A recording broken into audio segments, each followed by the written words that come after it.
Imagine you wake up tomorrow and the sun is gone. Not in an eclipse, just gone. In its place is a dim, weak, bluish light like a permanent twilight. The moon, even when full, is invisible. It's cold. In the middle of July, it starts to snow. Your crops wither and die in the fields. The world's food supply collapses. There is no bread. There is no rice. There is only darkness, cold, and hunger. This isn't a horror movie. This isn't a what if. This is a true story. This happened in the year 536 AD. A Harvard historian and archaeologist, Michael McCormick, has called it, flat out, the worst year in all of human history to be alive. Worse than 1918, the year of the Great Flu. Worse than 1347, the year the Black Death arrived. Why? Because what started in 536 AD wasn't just a bad year. It was the beginning of an 18-month global apocalypse that changed the course of human history forever. For centuries, we thought the Dark Ages were just a metaphor, a slow decline of civilization. But the truth is, the Dark Ages were real. The lights literally went out. Today we are detectives. We're going to investigate the single greatest catastrophe humanity ever survived, a 1,500-year-old cold case. What blocked the sun? Where did it come from? And what happened to the people who were left behind, starving in the dark? For 1,500 years, we only had scraps of the story. Confused, terrified eyewitness accounts from all over the world. A Roman statesman named Cassiodorus wrote in 536 AD, "The sun seems to have lost its wonted light and appears of a bluish color. We marvel to see no shadows of our bodies at noon." He wrote that the seasons were jumbled up and that food was being harvested from withered and shriveled crops. But this wasn't just in Rome. This was global. In China, the court annals recorded that yellow dust rained down like snow. The crops failed. A massive famine began. In Ireland, the ancient records state a failure of bread from the year 536 to 539. In Mesopotamia, a dense dry fog set in. In Peru, a 30-year drought began that toppled the Moche civilization. The world was starving. But this was only the beginning.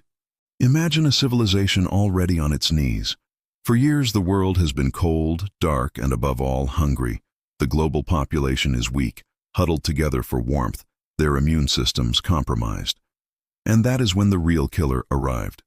In 541 AD, just 5 years after the sun vanished, the first wave of the bubonic plague, the plague of Justinian, hit the Roman Empire. It wasn't a coincidence. The cold and famine had created the perfect storm for disease. Rodents, carrying infected fleas, moved into human grain stores to escape the cold, and the plague exploded. It killed 50 million people, half the population of the world. It was the final nail in the coffin of the Roman Empire. It ended the ancient world and plunged humanity into the true Dark Age. This one single mysterious event in 536 AD was the domino that toppled civilization. So, what caused it? For centuries, we had no idea.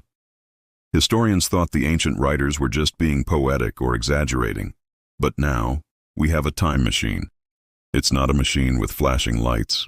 It's a core of ice, drilled from the center of the Greenland and Antarctic ice sheets. Every year, a new layer of snow falls and is compressed into ice, trapping everything that was in the atmosphere that year. When scientists drilled down to the layer for 536 AD, they finally found the smoking gun. The ice was full of microscopic volcanic particles. It wasn't a curse. It wasn't magic. It was a volcano. A colossal, earth-shattering super eruption that had blasted so much ash and sulfur into the stratosphere that it created a volcanic winter, blocking the sun for 18 months. The mystery was solved. Or was it? Finding the type of weapon was one thing, but finding the killer, the specific volcano responsible, has been the single biggest investigation in geology. This brings us to the suspects. To block out the sun, this couldn't be a normal volcano. This had to be a Tunguska-level event, a blast so violent it would make Krakatoa look like a firecracker. For years, scientists had a most wanted list. They looked at volcanoes like Rabaul in Papua New Guinea, but the dates didn't quite match.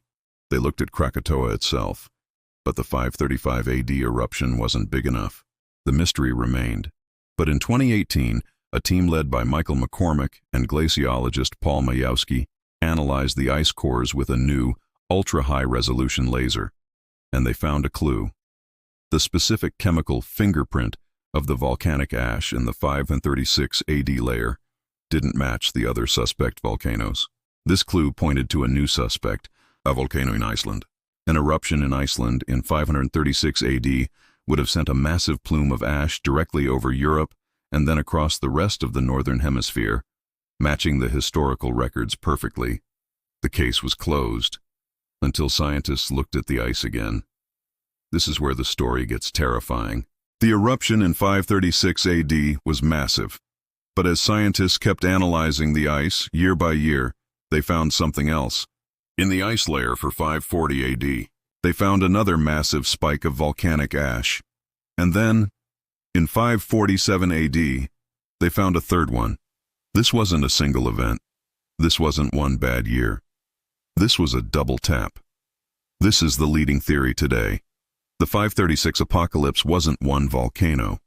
It was a swarm of them. Imagine it. In 536, a massive eruption in Iceland plunges the northern hemisphere into a cold, dark fog. The world is just beginning to recover 4 years later, in 540, when a second supervolcano, this one probably in the tropics, like Ilopango in El Salvador, explodes. This second blast delivers the knockout punch. It pushes the already fragile climate over the edge, extending the volcanic winter for a full decade. The cold, the famine, the death. It all made sense. Humanity wasn't hit once. It was hit 3 times in just 11 years. A relentless planetary assault. But there is one more theory. A theory that some scientists say is being ignored. A theory that is far more. Tunguska. This is the comet impact hypothesis. What happens if an asteroid or a fragment of a comet, like the one that exploded over Tunguska, hits the ocean? It wouldn't leave a crater, but it would vaporize trillions of tons of seawater and blast it into the upper atmosphere, along with pulverized rock from the sea floor. This massive cloud of debris and ice crystals would circle the globe, blocking the sun just as effectively as volcanic ash. The evidence? Some researchers, like Dr. Dallas Abbott, claim to have found the clues. Microscopic metallic spherules and nanodiamonds in the 536 ice layers. Tiny markers that can only be formed by the extreme high-pressure shock of a cosmic impact. This theory also explains some of the more bizarre, ancient accounts. The Chinese didn't just report dust, they reported yellow dust raining like snow. Could this be the fallback of pulverized debris from an impact? An impact would also explain the sheer suddenness of the event. A volcano rumbles. An impact arrives without warning. So, was it a volcano? Or a double tap from 2 volcanoes? Or was it a terrifying impact from space that we've been misinterpreting for 1,500 years?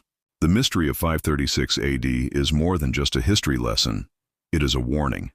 The evidence overwhelmingly points to the double tap volcano theory, a 1-2 punch that broke the world. But whether it was a volcano or a comet, the result was the same. Civilization collapsed. It proves just how fragile our global system is, how totally dependent we are on a stable climate, on a sun that we expect to see every morning. The Tunguska event showed us the power of a random impact. The 1816 year without a summer showed us the power of a single volcano. The 536 AD event shows us what happens when the planet truly turns against us. We are living in the quiet, lucky time between these massive, civilization-ending events. But the geological clock is always ticking. A supervolcano will erupt again. A Tunguska-level object will hit us again. The only question is, will we be any more prepared than the Romans? What do you think is the real story behind 536 AD? The volcanoes or the comet? Let me know your theory in the comments below. And if you want to explore the other apocalypses humanity has miraculously survived, subscribe to this channel right now.